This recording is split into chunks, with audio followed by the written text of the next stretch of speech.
Well, it's difficult to kind of for a manager, for a legitimate manager, which have very strong skills, have been in Auchan or other companies for ages, to have under his management a member of the family. That's difficult, but that's something that we are encouraging, to be sure that if people want to go to some internships in the companies, that's a very strong way to get to know the company. And so that usually begins with internships during their schools and studies, and thereafter that's really a choice of the family member to decide to start within the family business or not.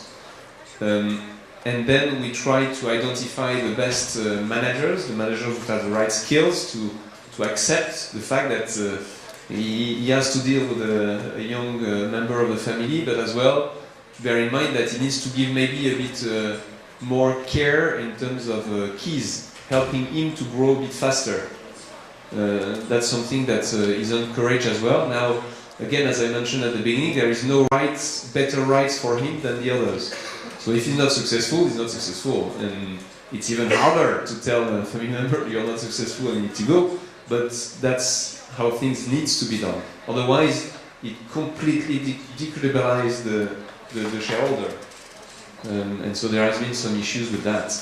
Now, I think what has been mentioned about to be sure that you can bring something that you're in a accomplishment mode. I think it's called self-confidence. And I think to achieve self-confidence, you need to be successful in what you've been doing. That's the first thing, in what you do. But second thing is to be sure that it's recognized by the peers or by the people around you. And when you have this self-confidence, it's much easier to come back to the family business, for instance, if that's the example, by being sure that you've done something besides or before. And so my personal conviction is that we should push our family members to go outside before going back.